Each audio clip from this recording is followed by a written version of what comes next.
Assalamualaikum warahmatullahi wabarakatuh.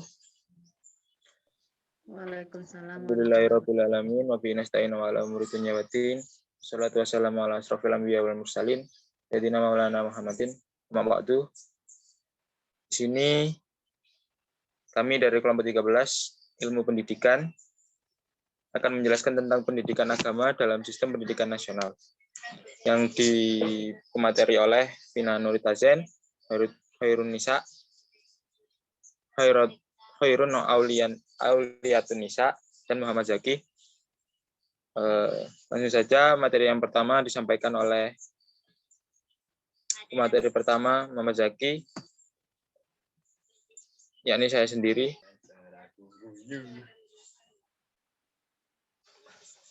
Baik, di sini saya sampaikan materi yang pertama, yakni pengertian pendidikan agama dan pendidikan agama Islam. Yang pertama, pendidikan agama. Pendidikan agama dapat didefinisikan sebagai upaya untuk mengaktualkan sifat-sifat kesempurnaan yang telah dianugerahkan oleh Allah kepada manusia. Upaya tersebut dilaksanakan tanpa pamrih apapun kecuali untuk semata-mata beribadah kepada Allah. Yang kedua, pendidikan agama Islam. Pendidikan agama Islam adalah usaha sadar atau kegiatan yang disengaja dilakukan untuk membimbing sekaligus mengarahkan anak didik menuju terbentuknya pribadi yang utama atau insan kamil berdasarkan nilai-nilai etika Islam dengan tetap memelihara hubungan baik terhadap Allah, sesama manusia, minanas, dirinya sendiri dan alam sekitarnya. Selanjutnya, tujuan umum.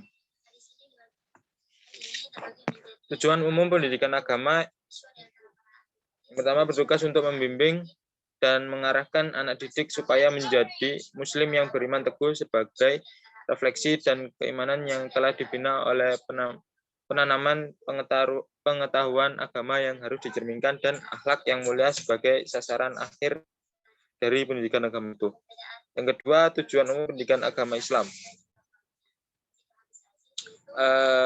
Tujuannya adalah untuk mencapai kualitas yang disebut oleh Al-Quran dan hadis. Sedangkan fungsi pendidikan nasional adalah mengembangkan kemampuan dan membentuk watak serta peradaban bangsa yang bermartabat dalam rangka mencerdaskan kehidupan bangsa. Tujuan untuk mengembangkan potensi peserta didik agar menjadi manusia yang beriman dan bertakwa kepada Tuhan Yang Maha Esa, berakhlak mulia, sehat, berilmu, cakap, kreatif, mandiri, dan menjadi warga negara yang demokratis serta bertanggung jawab. Dan selanjutnya tujuan khusus. Tujuan khusus pendidikan agama yakni tujuan lain untuk menjadikan anak didik agar menjadi pemeluk agama yang aktif dan menjadi masyarakat atau warga negara yang baik, di mana keduanya itu terpadu untuk mewujudkan apa yang dicita-citakan merupakan suatu hakikat. Sehingga setiap pemeluk agama yang aktif secara otomatis akan menjadi warga negara yang baik. Terciptalah warga negara yang Pancasilis dan sila ketuhanan yang Maha Esa.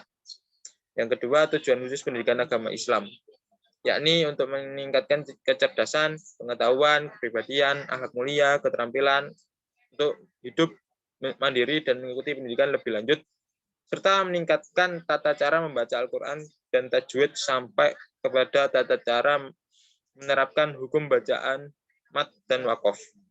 Membiasakan perilaku terpuji seperti qanaah dan tasawuf, dan mewujudkan diri dan menjauhkan diri dari perilaku tercela seperti anania, hasad, hodop, dan namimah, serta memahami dan meneladani tata cara mandi wajib dan sholat-sholat wajib maupun sholat-sholat sunnah. Itu saja yang dapat saya sampaikan. Untuk selanjutnya materi yang kedua disampaikan oleh Mbak Aulia. Waktu dan tempat dipersilahkan. Terima kasih moderator. Baik, di sini saya akan menjelaskan tentang sistem pendidikan agama dalam pendidikan nasional.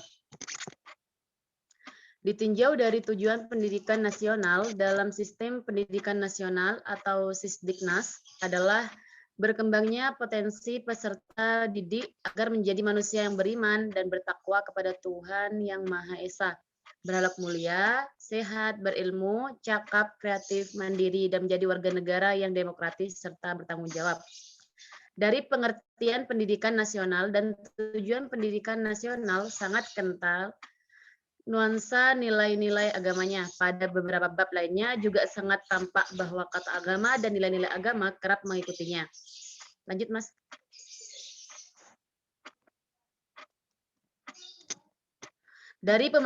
Dari pemaknaan pendidikan agama Islam adalah reposisi pendidikan agama Islam dalam sistem pendidikan nasional. Mengenai reposisi pendidikan agama Islam dalam pendidikan nasional, ada 3 alasan. Pertama, yaitu nilai-nilai yang terkandung dalam Pancasila sebagai dasar pendidikan tidak bertentangan dengan nilai-nilai Islam atau Tauhid. Kedua, pandangan terhadap manusia sebagai makhluk jasmani, rohani yang berpotensi untuk menjadi manusia bermartabat atau makhluk paling mulia. Yang ketiga, yaitu pendidikan bertujuan untuk mengembangkan potensi atau fitrah dan sumber daya manusia menjadi manusia beriman dan bertakwa kepada Tuhan Yang Maha Esa, berbudi pekerti, luhur, akhlak mulia, dan memiliki kemampuan untuk memikul tanggung jawab sebagai individu dan anggota masyarakat. Implementasi nilai-nilai agama dalam sistem pendidikan nasional. Agar terciptanya tujuan pendidikan nasional yang disampaikan dalam undang-undang, yaitu menjadi manusia yang beriman dan bertakwa kepada Tuhan Yang Maha Esa, berakhlak mulia, sehat, berilmu, cakap, kreatif, mandiri, dan menjadi warga negara yang demokratis serta bertanggung jawab. Mungkin hanya itu yang hanya dapat saya sampaikan. Sepenuhnya saya kembalikan ke moderator. Baik, terima kasih untuk pemateri yang kedua. Selanjutnya materi yang ketiga yang disampaikan oleh Mbak Vina. Waktu dan tempat dipersilahkan.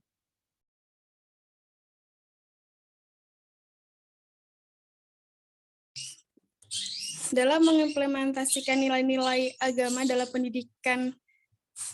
pendidikan nasional Indonesia diperlukan beberapa cara. Yang pertama adalah merubah karakteristik diri dalam upaya meningkatkan akhlak. Termasuk merupakan realisasi perkembangan positif sebagai individu atau intelektual, baik sosial, emosional, dan etika individu yang berkarakter baik adalah seseorang yang berusaha untuk melakukan yang terbaik. Tujuannya guna membentuk bangsa yang tangguh, kompetitif, berakhlak mulia, bermoral, toleransi, bergotong royong, dan berjiwa. Dan yang kedua adalah dengan meningkatkan kecerdasan dan emosional peserta didik, yaitu dengan kecerdasan spiritual, merupakan kecerdasan yang bertumpu pada bagian dalam diri kita yang berhubungan dengan kearifan di luar ego atau jiwa sadar. Pandangan kecerdasan spiritual atau spiritual question atau SQ ialah suatu inteligensi atau suatu kecerdasan di mana kita berusaha menyelesaikan masalah-masalah hidup berdasarkan nilai-nilai spiritual yang diyakini. Dan dalam perspektif Islam sendiri mengenai spiritual adalah merujuk pada suatu perkara yaitu ibadah. Kecerdasan spiritual merupakan sebuah kesadaran yang berhubungan dengan manusia dan Allah, dan juga dengan hati nurani. Next. Dan materi yang terakhir adalah penanaman atau internalisasi nilai-nilai pendidikan agama Islam pada peserta didik. Sebelumnya, saya akan mengartikan dari internalisasi adalah merupakan proses yang mendalam untuk menghayati nilai-nilai agama yang dipadukan dengan nilai-nilai pendidikan secara utuh, yang sasarannya menyatu ke dalam peserta didik, sehingga menjadi satu karakter atau watak peserta didik. Dalam pengertian psikologi sendiri, internalisasi mempunyai arti penyatuan sikap atau menggabungkan standar tingkah laku, pendapat dalam kepribadian. Freud meyakini bahwa superego atau aspek moral kepribadian berasal dari internalisasi sikap-sikap orang tua. Next. Selanjutnya adalah cara dalam proses internalisasi nilai-nilai agama Islam sendiri. Ada berapa? Ada beberapa untuk menginternalisasikan nilai-nilai keagamaan pada siswa. Yang pertama dengan pendekatan indoktrinasi, yaitu suatu pendekatan yang digunakan oleh guru atau pendidik dengan maksud untuk mendoktrin atau menanamkan materi pembelajaran. Yang kedua adalah pendekatan moral reasoning, yaitu suatu pendekatan yang digunakan untuk menyajikan materi yang berhubungan dengan moral melalui alasan-alasan logis untuk menentukan pilihan yang tepat. Yang ketiga melalui pendekatan foresting consequent, yaitu pendekatan yang digunakan